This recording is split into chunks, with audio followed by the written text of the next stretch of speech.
여러분, 우리나라 사람들 좀 이상하지 않아요? 땅덩어리는 좋고 사람 많은데 큰 차 진짜 좋아합니다.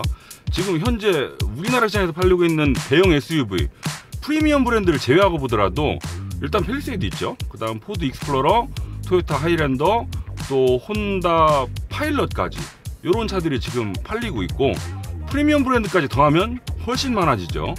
요런 와중에 한 대가 더 추가됐습니다. 폭스바겐 아틀라스. 지금부터 아틀라스, 대단한 기교나 화려한 장식이 들어가 있는 건 아니지만 그래서 오히려 장점일 수도 있습니다. 요즘 팰리세이드 신형이 나오면서 주변 반응을 봤더니 이 디자인에 대한 호불호가 생각보다는 좀 많이 갈리더라고요. 너무 유행을 쫓고 좀 화려하잖아요. 반면 아틀라스, 그냥 우리가 생각하는 차입니다. 그래서 오히려 이런 디자인을 좋아하시는 분들도 있을 것 같아요. 그냥 무던하고 단단해 보이고 오래 타도 질리지 않을 것처럼 생겼잖아요. 자, 주간주행등 이렇게 파고들면서 좌우를 하나로 이었죠. 요건 많은 차들이 추구하고 있는 요즘 유행입니다. 가운데 폭스바겐 엠블럼 불 들어오고요. 지금 우리나라에는 R 디자인이 기본 적용돼서 들어오기 때문에 여기 R 배지 있고요. 라디에이터 그릴, 앞범퍼, 옆구리에서 보여드릴 배지, 휠 요런 게 미국에서 팔리고 있는 R라인 디자인이 아닌 모델과 차이점이죠. 조금 더 스포티해 보입니다. 헤드램프 렌즈 위아래로 수직으로 최고 포개해 놓았고요. 미국에서 바로 가져온 모델이기 때문에 호박색 반사경 들어가 있는 걸 보실 수 있죠.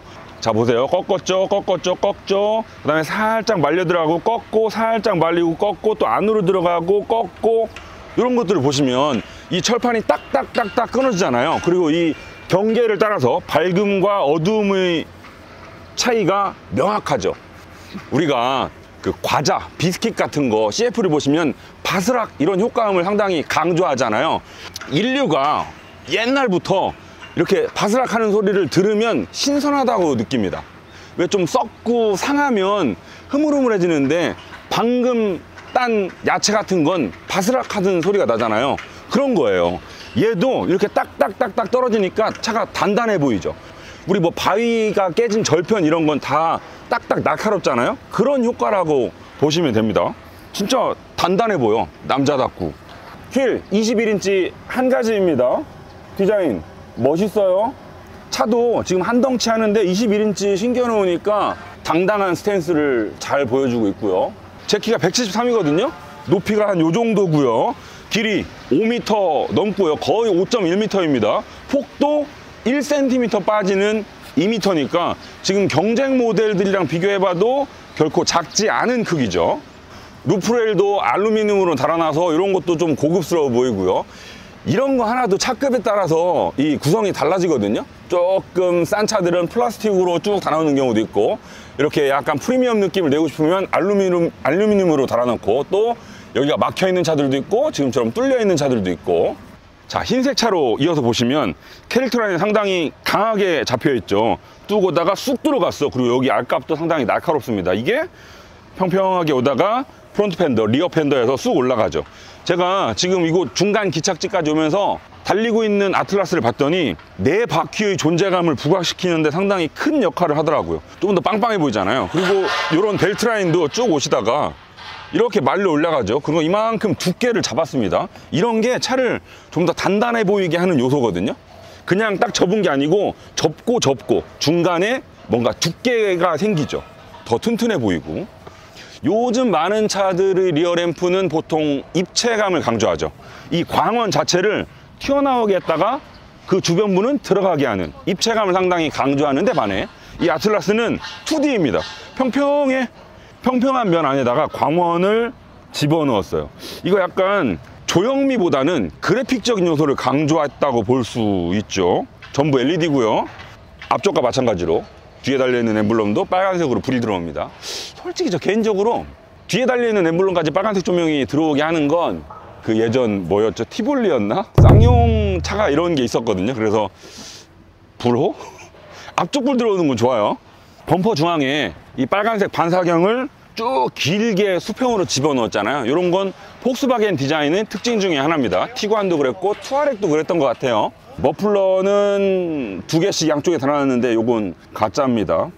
여기 트레일러 히치가 바깥으로 노출되어 있죠. 이런 대형 SUV를 사시는 분들은 트레일러를 끌고 다닐 경우도 많을 거기 때문에 땡큐 베리 머치. 그리고 최대 견인 하중도 2265kg이었나? 꽤 되거든요. 요 수치가요, 포드 익스플로러랑도 상당히 비슷합니다. 어지간한 트레일러는 끌고 다닐 수 있다는 뜻이에요. 오늘도 역시나 시승 시간이 길지 않아요. 더군다나 고속도로 위주의 제한된 환경에서만 테스트할 수 있기 때문에 첫인상 정도로 이해해 주시면 될 것 같고요. 지금 제가 시승차를 몰고 나온 지 한 불과 5분 됐나요? 느낌이요, 뭔가 큰 골프 같습니다. 플랫폼도 공유하고 있거든요. 엔진도 그렇고, 엔진은 EA888 엔진, 플랫폼은 MQB 에보. 혹시 투아렉이랑 좀 시장이 겹친다고 생각하실 수 있는데 아닙니다. 투아렉은 후륜구동 베이스 MLB를 기반으로 만든 훨씬 더 고급차고요. 걔는 에어서스도 들어가 있고 한층 더 위급 시장을 노리고 있는 모델이고, 이 아틀라스는 MQB를 기본으로 만든 전륜 기반의 대형 SUV죠. 아예 시장이 다릅니다. 골프랑 플랫폼을 공유해서 그런지 지금이 잠깐 느껴본 승차감 진짜 큰 골프 같아요. 아니면 큰 티구안? 아틀라스가 1리 가솔린밖에 없거든요. 하이브리드가 없어요. 이 점에 대해서 많은 분들이 조금 아쉬워하시더라고요. 물론 뭐 가솔린도 있고 하이브리드도 있고 취향껏 고를 수 있으면 더없이 좋았겠지만, 뭐 팰리세이드도 2.5 가솔린 있으니까 나는 연비 조금 낮아도 차값 낮은 게 더 중요해 라고 생각하시는 분들은 가솔린을 사셔도 됩니다. 하이브리드 트림이 없는 거보다 사람들이 더 걱정하는 건 아마 2리터 4기통 밖에 안 되는 엔진으로 이 큰 덩치를 제대로 운용할 수 있을까에 대한 걱정이지 않을까 싶어요. 지금 수치상으로 보면 273마력에 37.7kgm거든요 2리터 엔진 치고 상당히 마력과 토크를 쥐어짜는 엔진이죠. 그래서 나가는 느낌, 방금 제가 파란불 딱 들어오고 가속 페달을 일부러 조금 세게 밟아봤더니 산뜻해요. 자, 지금도 자, 큰 길에 합류하면서 다시 가속 페달을 밟아볼게요. 또 가속 페달 한 30% 밟았거든요. 요럴 때는 잘 나가요. 수치상으로 봤을 때 배기량이나 실린더 수가 차 크기 대비 작다고 해서 자칫 답답할까, 이런 걱정은 전혀 안 하셔도 될 것 같습니다. 그리고 이게 지금 배기량 대비 힘을 쥐어짜는 엔진이다 보니 엔진음이 자칫 되게 듣기 싫을 여지가 높거든요. 이성을 추구하다 보니 감성을 잃을 수밖에 없잖아요. 그래서 RPM을 제가 일부러 높여보면 지금 5500rpm, 부드럽다. 4000rpm, 5000, 6000 업.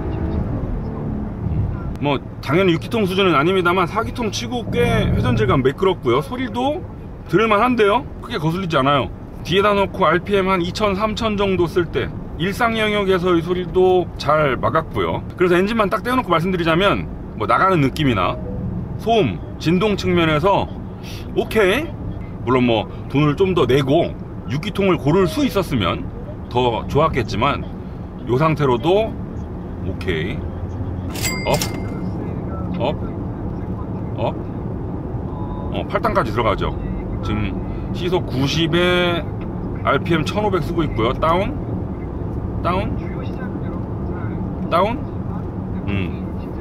제가 지금 이걸 왜 해보고 있냐면, 엔진은 다른 폭스바겐의 4기통 모델들도 널리 쓰는 똑같은 심장이지만 변속기가 얘는 좀 다릅니다. 보통 폭스바겐이 골프도 그렇고 티구안도 그렇고 다 DSG 변속기를 맞물리고 있잖아요. DCT. 근데 얘는 그냥 토크 컨버터 방식의 자동 8단이 들어가 있거든요. 폭스바겐 라인업 중에서는 조금 색다른 구성이죠. 업, 다운. 이 변속기 반응 역시도 상당히 컴포트 위주의 매끄러움을 추구하는 세팅이네요. 요즘 DSG도 누가 말 안 해주면 이게 뭐 DCT 기반의 변속기인지 그냥 자동 변속기인지 크게 신경 쓰이지 않을 정도의 매끄러움을 보여주거든요. 그럼에도 불구하고 태생적으로 가질 수밖에 없는 이 느낌의 차이라는 게 있잖아요. 얘는 자동 변속기를 씀으로 인해서 그냥 뒤에다 놓고 살살 달릴 때 한결 이 동력 전달 과정이 매끄럽죠. 그래서 제 생각에 이 아틀라스에 다른 폭스바겐 모델들과 달리 이런 자동 변속기를 넣은 이유, 부드러움을 더 강하게 담아내기 위함이 아니었을까 싶어요. DSG 넣었다고 포모션, 사륜구동 시스템 조합하지 못하는 것도 아니고요. 포르쉐를 보셔도 다른 911 같은 모델에는 PDK를 넣었지만 카이엔에는 그냥 자동 8단 넣었거든요.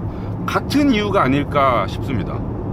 제가 지금 그 인스트럭터의 요구에 맞춰서 교통 흐름 따라가고 있거든요.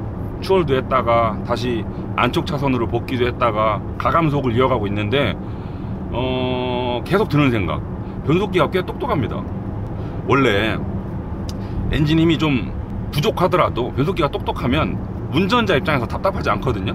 지금 얘의 엔진 힘이 부족하다는 게 아니고 변속기가 똑똑해서 자칫 부족하다고 느낄 수 있을 여지조차 줄여주고 있는 것 같아요. 내가 가속 페달을 이만큼 밟으면 차가 얘가 지금 이만큼 가속하고 싶구나를 정말 빨리 알아채고 기어를 시프트 다운 하던지 아니면 원래 단수를 유지하고 그냥 가속을 하던지 이걸 상당히 잘 알아챕니다. 제 의도와 싱크로율이 높아요. 예전에도 제가 말씀드렸지만 힘이 없는 차는 그냥 힘이 없는 차인데 변속기가 멍청한 차는 이상한 차거든요. 얘는 그렇지 않아요. 지금 고속도로에서 구간 단속 중이거든요. IQ 드라이브 활성화 시켰습니다. 차선 중앙 잘 불고 있죠. 아틀라스도 지금 동시대에 팔리고 있는 다른 차들 레벨 2 수준 딱 그 정도 들어가 있더라고요. 지금 직접 교환하라고 경고하기 시작했고요. 이렇게 보면 안에 맞아, 폭스바겐도 요즘 다 정전식 쓰더라고요. 굳이 흔들어주지 않아도 운전자가 운전대에 손을 올렸음을 알고 있죠. 차가 중앙 유지 잘한다.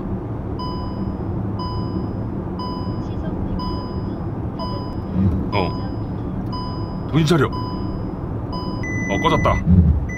정신 차리라고 계속 경고를 하죠. 이렇게 ADAS를 그냥 켠 상태에서는 차가 당연히 차선 중앙으로 갈 거 아닙니까? 하지만 겨울에는 이 길가에 뭐 눈이 쌓여가지고 약간 오른쪽으로 치우쳐서 가야만 할 때도 있죠. 그런 상황을 가정해 운전대를 살짝 오른쪽으로 틀고 가다 보면 한 시간이 좀 지나잖아요. 그러면 제가 지금 치우쳐져 있는 상태를 차선 중앙으로 차가 리셋합니다. 그리고 운전대를 놓으면 오른쪽으로 치우쳐서 가네. 그렇다고 차선을 벗어나진 않아요. 레인 센터링의 기준을 살짝 운전자가 맞춰놓은 상태로 차가 리셋해준 걸 확인할 수 있죠. 다시 중앙으로 가볼까? 이대로 가다가 한 5초 정도 기다리면 운전대를 놔도 지금은 또 중앙으로 가죠. 지금 왼쪽 코너인데 왔다리 갔다리 없이 마치 내가 운전하는 것처럼 잘 유지하고 있습니다. 지금 이 아틀라스의 플랫폼이 MQB잖아요. 지금 골프부터 시작해서 여러 차들에 쓰는 이 전륜 기반 폭스바겐 모델들에 되게 널리 쓰는 플랫폼이에요. 지금 이 아틀라스가 이 MQB를 기반으로 만든 차들 중에 가장 큽니다. 보통 이렇게 모듈러 플랫폼이 하나 있고 그걸 줄였다 늘렸다 여러 모델을 만들면 있어서 큰 차를 만들 때 플랫폼을 뻥튀기 할 때 주행 질감이 좀 떨어지는 경우가 간혹 있거든요. 아무래도 차가 크고 높아지고 무거워지면 강성 측면에서 밀도가 옅어질 수밖에 없잖아요. 그 점을 저도 좀 걱정했었죠. 근데 지금 제가 느끼기에는 글쎄요, 그다지 제가 우려했던 바를 느낄 수 없어요. 아까 처음에도 말씀드린 것처럼 큰 골프 같습니다. 물론 이렇게 운전대를 흔들어 봤을 때 롤링도 많아지고 큰 차라는 느낌은 들죠. 하지만 뭐 차체 강성이라던가 주행의 고급스러움에 있어서 약점을 보이지는 않는 것 같죠? 지금 시속 100으로 고속도로를 달리는 중이고요. 노면 상태는 괜찮은 편이거든요. 이렇게 쫙 크루징할 때 소음 역시도 오케이. 이 차가 뭐 시끄럽다거나 이런 소음에 있어서 불만을 아무도 얘기 안 했거든요. 딱히 신경 쓰이지 않았어요. 지금 터널에 들어오면 보통 더 시끄러워지잖아요. 지금도 오케이. 이제 좀 달려봤으니까 승차감을 말씀드리자면 저는 폭스바겐 차들 탈 때마다 항상 말씀을 드린 적이 있나? 토요타랑 상당히 비슷합니다. 자, 지금 노면 상태 되게 안 좋죠. 오돌토돌. 이런 그 노면에서 올라오는 충격을 흡수하는 느낌이 토요타랑 상당히 비슷합니다. 뭐 가격대가 한 억대쯤 되는, 그래서 에어 서스펜션이나 전자식 댐퍼가 들어가 있는 그 급이 아닌 바에야 이런 대중 브랜드의 비싼 장비가 들어가 있지 않은 차들의 하체 느낌 중에 꽤 세팅을 잘한 축에 속하는, 적당히 단단, 적당히 말랑말랑, 요런 느낌이 폭스바겐, 토요타에서 공통적으로 느껴지거든요. 아틀라스도 마찬가지고. 제가 느낀 바로는 일단 익스플로러, 걔는 생각보다 엄청 단단했어요. 이거 뭐 거의 스포츠카 세팅인데 라는 생각이 들 정도로 단단했거든요. 그래서 운전하는 거 되게 재밌었던 반면, 뒤에 누군가를 태웠을 때 살짝 미안한 감이 들 수도 있는 세팅을 가지고 있었고요. 또 팰리세이드는 정반대 있었죠. 정말 극단으로 컴포트를 추구했구나. 가족들, 친구들 태우기에는 아주 좋으나 운전자 입장에서는 재미가 떨어지는 세팅을 하고 있었다고 생각이 들었고요. 또 이 아틀라스와 하이랜더는 그 중간쯤이라고 해야 될까요? 저는 이런 차의 성격을 감안했을 때 익스플로러나 팰리세이드의 이런 양 끝단에 있는 세팅보다 지금 정도가 오히려 본인의 캐릭터에 딱 맞지 않나. 무게중심이 높은 SUV고 성격이다 보니 지금처럼 급차선 변경을 하면 이렇게 무게를 한쪽으로 싹 줬을 때 롤링 예상한 만큼 생기거든요. 근데 제가 오늘 이 아틀라스를 시승하면서 이 정도면 오케이 라는 표현을 여러 번 쓴 것 같은데 진짜 딱 그렇습니다. 엔진 힘도 오케이, 소음도 오케이, 변속기 반응도 오케이, 또 이 거동도 오케이, 승차감도 오케이, 여러모로 오케이예요. 원래 폭스바겐이 그렇습니다. 딱 기본기, 표준, 우리가 기대한 거 이상으로 뭔가를 대단히 잘하지도 않고요, 걱정한 것보다 못하는 것도 없고, 무난해요. 이런 무난함이야말로 폭스바겐이라는 브랜드의 이미지, 아틀라스라는 차의 캐릭터와 잘 맞는 것 같고요. 제가 폭스바겐 영상을 찍을 때마다 기본기 좋다고 말씀을 드리면 댓글에 가끔 야 언제까지 기본기 타령만 할래? 라는 말씀을 하시는 경우도 있더라고요. 근데 이게 되게 중요하거든요. 사람도 그렇고 차도 그렇고 다 무난한데 어떤 거 하나를 치명적으로 못하면 안 돼요. 실내 디자인 역시도 무난해요. 우와 할만한 요소는 솔직히 없습니다. 밖에서 봤던 실외 디자인만큼이나 실내 디자인도 우리가 아는 자동차의 모습이죠. 근데 또 그렇다고 해서 요즘 25년에 신차로 팔기 부족한 부분도 딱히 없거든요. 이 인포테인먼트 시스템의 크기, 이거 12인치죠 편의 장비도 있을 거 다 있어요. HUD 있죠, 3존 오토 에어컨 있죠, 통풍 시트 있고요, 마사지 기능도 있고요, 시트도 천연 가죽입니다. 물론 나파 가죽만큼 고급까지는 아니어도 이름이 뭐였나? 비엔나? 천연 가죽 시트 들어가 있고요. IQ 드라이브, ADAS 시스템, 업계 평균 들어가 있고요. 하만 카돈 사운드 시스템 들어가 있고요. 파노라마 선루프 있고요. 또 많은 차들이 자주 빼먹는 2열 옆창문 차양막, 그것도 기본으로 들어가 있고요. 앰비언트 라이트도 있고, 지금 밝아서 안 보이지만 저 동승석 대시보드 앞에도 밤에는 아틀라스라고 이 우드 그레인 사이로 빛이 들어오거든요. 그래서 전반적으로 우아할 것도 없지만 또 그렇다고 이거 왜 빼먹었지 싶은 것도 딱히 없어요. 주행 모드는 에코, 컴포트, 스포츠, 인디비주얼, 오프로드, 스노우까지 이렇게 6가지 종류가 있습니다. 사실 뭐 이 아틀라스가 오프로드 성능을 대단히 내세우는 SUV는 아니잖아요.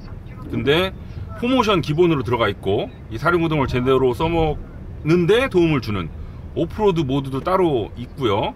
또 한쪽 바퀴가 어딘가 빠졌을 때 탈출을 도와주는 전자식 디퍼렌셜 락도 빠뜨리지 않았고요.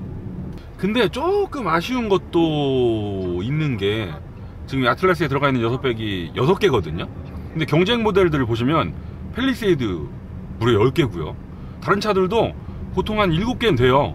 근데 얘는 6개여서 조금 아쉬움이 남죠.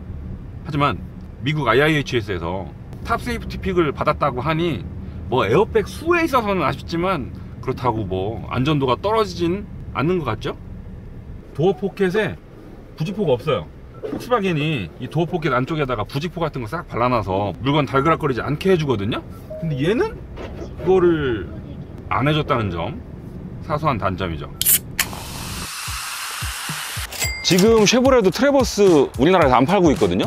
미국에서 팔리고 있는 신형을 우리나라에 가져가다 팔려고 해도 환율 때문에 답이 안 나와가지고 지금 되게 골치 아픈 모양이더라고요. 이런 마당에 똑같이 미국에서 가져온 아틀라스 6,770에서 6,850이니까 미국에서 팔리고 있는 가격에다가 단순히 환율을 곱해봐도 그렇고요. 거기에다가 뭐 폭스바겐 코리아의 수입사 마진, 딜러 마진 이런 거 붙여야 되는 걸 감안했을 때 가격 상당히 잘 나온 편입니다. 오늘 짧은 시간 만나본 아틀라스, 폭스바겐은요 만드는 차마다 앞에다 다 교과서 붙여도 되는 것 같아. 해치백 교과서, 소형 SUV 교과서, 아틀라스는 대형 SUV 교과서. 얘도 딱 폭스바겐스럽게 기본기 아주 충실하게 만든 차라는 느낌을 받았습니다. 저는 원래 이렇게 좀 기본기 충실하고 담백한 차 좋아하거든요. 그래서 마음이 더 가는 것도 있고요. 지금까지 빵카